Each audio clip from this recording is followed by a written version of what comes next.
नमस्ते दोस्तों, स्वागत है आपका YouTube चैनल में। आज हम ऐसे टॉपिक पे बात करने वाले हैं, वो है ब्रांडिंग और पैकेजिंग की। एक्सपोर्ट में कितना इंपॉर्टेंट पॉइंट है पैकेजिंग का, ये आज देखने वाले हैं। दोस्तों, आपने सुना होगा कि बायर माल रिजेक्ट कर देता है। क्यों कर देता है, उसका रीजन रहता है, तो उसके बारे में आज हम बात करने वाले हैं। पैकेजिंग और ब्रांडिंग की कितना महत्व है, इस टॉपिक में हम बताने वाले हैं। तो चलो दोस्तों, शुरुआत करते हैं। सबसे पहले समझते हैं कि ब्रांडिंग क्या है। ब्रांडिंग का मतलब सिर्फ अपना कंपनी का लोगो लगाना नहीं होता है। ब्रांडिंग का मतलब है अपना कंपनी का पहचान। आपकी कंपनी कैसे आपको पहचानती है, लोगों को कैसे पहचानते हैं कि आपका ब्रांड कैसा है। आपकी पहचान ही ब्रांड रहता है। लोग आपके ब्रांड को भरोसे में लेके ही आपका ऑर्डर या कुछ भी जो गुड्स है वो लेते हैं। आपका प्रोफेशनल इमेज देख के ही लोग आपको अट्रैक्ट होते हैं। आपका ब्रांड पहचान में आता है। जब बायर आपका प्रोडक्ट की पैकेजिंग देखता है तो उसको तुरंत समझ में आना चाहिए कि ये प्रोडक्ट प्रीमियम प्रोडक्ट है, इसका ये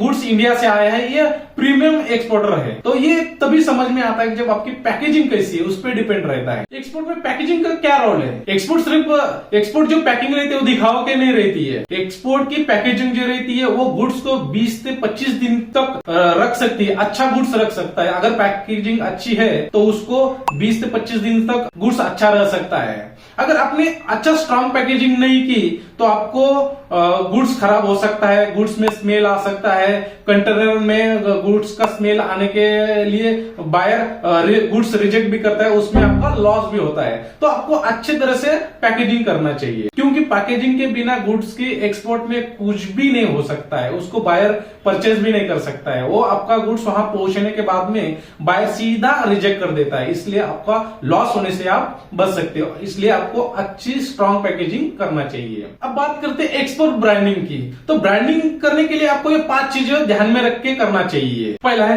ब्रांड नेम। तो ब्रांड नेम कैसा रखना चाहिए। एक तो प्रोफेशनल और सरल, एक्सपोर्ट फ्रेंडली होना चाहिए। दूसरा है वो क्लीन और मॉडर्न प्रोडक्ट कैटेगरी से मैच करता हुआ रहना चाहिए। तब लोगों को मैच अगर क्लीन और मॉडर्न टाइप से अगर रहा तो बायर आपको से अट्रैक्ट हो सकता है। थर्ड है ब्रांड स्टोरी। अब ब्रांड स्टोरी में आप क्या कर सकते हो, उसमें आप कौन हैं, क्यों आपके प्रोडक्ट पे भरोसा करें। सबसे इंपॉर्टेंट पॉइंट आता है ब्रांड स्टोरी में, आपकी क्वालिटी पे क्यों भरोसा करें, ये ब्रांड स्टोरी में आप मेंशन करना चाहिए। फोर्थ है कलर और थीम।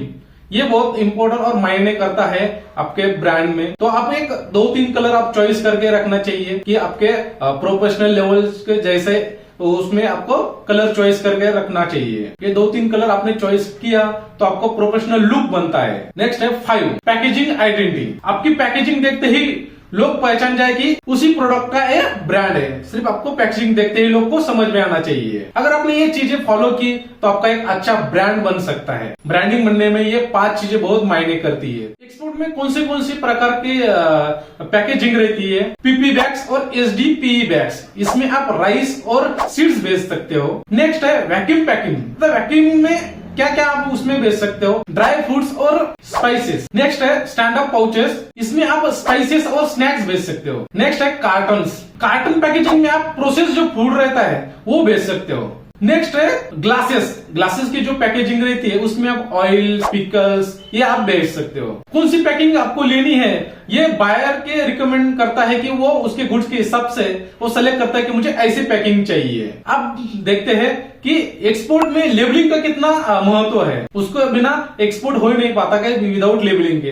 तो लेबलिंग को भी बहुत माना जाता है एक्सपोर्ट में। अगर गलत लेबलिंग रही तो शिपमेंट नहीं रुक जाता है और रिजेक्ट भी हो जाता है। अगर आपके लेबल पे डिटेल्स नहीं फिलअप किए हैं तो आपका गुड्स का वैल्यू कुछ भी नहीं रहता है। सीधा वहां पे बायर रिजेक्ट कर देता है या कस्टम ऑफिस में जाने के बाद में वो रिजेक्ट हो जाता है। तो उसके लिए क्या क्या मेंशन रहना चाहिए एक्सपोर्ट लेबलिंग में। Product name, net weight, batch number, manufacturing date और एक्सपायरी डेट, ये दोनों तो मेंशन रहना ही चाहिए। कंट्री ऑफ ओरिजिन, अगर आप इंडिया से कर रहे हो तो India, country of origin India, ऐसा मेंशन रहना चाहिए। अब जो माल भेज रहा है, एक्सपोर्ट कर रहा है, उसका एक्सपोर्टर डिटेल्स रहना चाहिए और जो बायर ले रहा है वो इंपोर्टर का भी डिटेल्स रहना चाहिए। ये दोनों फिलअप उसमें रहना चाहिए। स्टोरेज इंस्ट्रक्शन भी उसमें मेंशन रहना चाहिए। ये चीजें अगर आपके लेबलिंग में मेंशन किए तो आपको गुड्स की वैल्यू भी बढ़ जाती है और सीधा गुड्स बायर तक पहुंच जाता है और बायर को भी समझ में आ जाता है कि गुड्स में पूरा प्रॉपर है।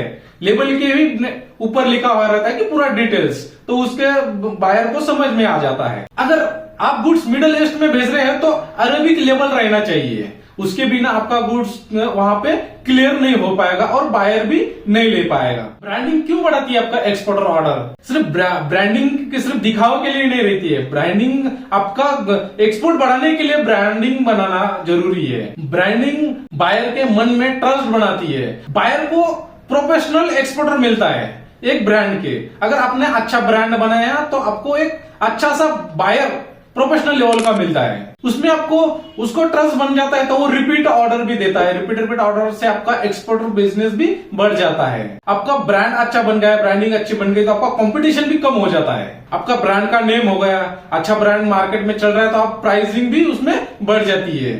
अच्छा ब्रांड बनने के बाद में आपको इंटरनेशनल मार्केट में उसकी एक जगह बन जाती है। हम एक एग्जाम्पल देखते हैं, अगर दो एक्सपोर्टर राइस बेच रहे हैं, एक अच्छा पैकेजिंग और ब्रांडिंग के साथ बेच रहा है और एक लूज पैकिंग के साथ में राइस बेच रहा है, तो बायर किसका माल खरीदेगा? बायर तो ब्रांडिंग वाले का ही माल खरीदेगा।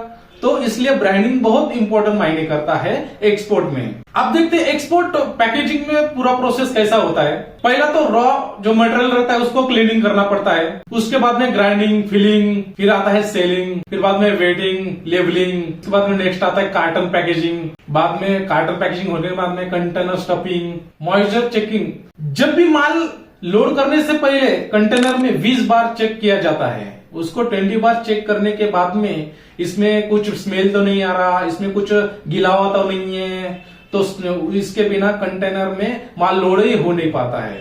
क्योंकि इसको देखने के बाद में, क्योंकि बायर वहां पे जाने के बाद रिजेक्ट ना कर दे, इस डर से एक्सपोर्ट करने वाले गुड्स जो भी रहते हैं उसको 20 बार देखा जाता है कि ये सही से पैक हुआ है और क्वालिटी प्रोडक्ट तो है। आपके मन में सवाल होगा कि सही पैकेजिंग वाला मटेरियल कहां से मिलेगा? इंडस्ट्रियल एरिया, पैकेजिंग फैक्ट्री जो एरिया रहता है वहां पे भी मिलता है। B2B platform, India mart, Alibaba portal, trade India.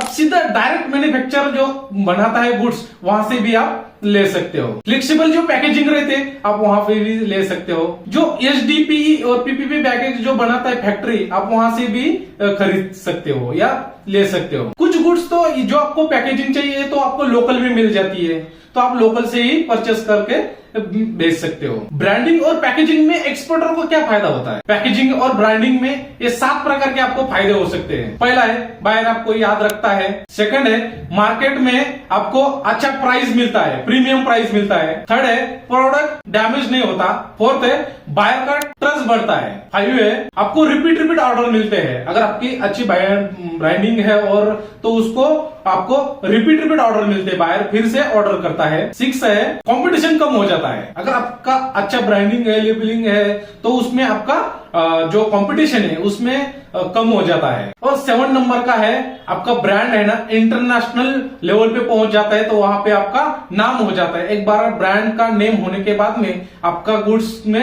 ज्यादा डिमांड रहती है और बायर आपको ऑर्डर देता रहता है। इसलिए आपको पैकेजिंग और ब्रांडिंग बहुत इंपॉर्टेंट करता है एक्सपोर्ट करने में। तो दोस्तों आप समझ गए होंगे एक्सपोर्ट में ब्रांडिंग और पैकेजिंग का कितना महत्व है। अच्छा ब्रांडिंग और पैकेजिंग करके आपका गुड्स आसानी से आप एक्सपोर्ट कर सकते हो। अब अगर ये चीजें आपने ध्यान में रख के किया एक्सपोर्ट, तो आपका वहां पे माल रिजेक्ट भी नहीं होगा और आपका गुड्स आसानी से वहां पे बायर के पास पहुंच जाएगा।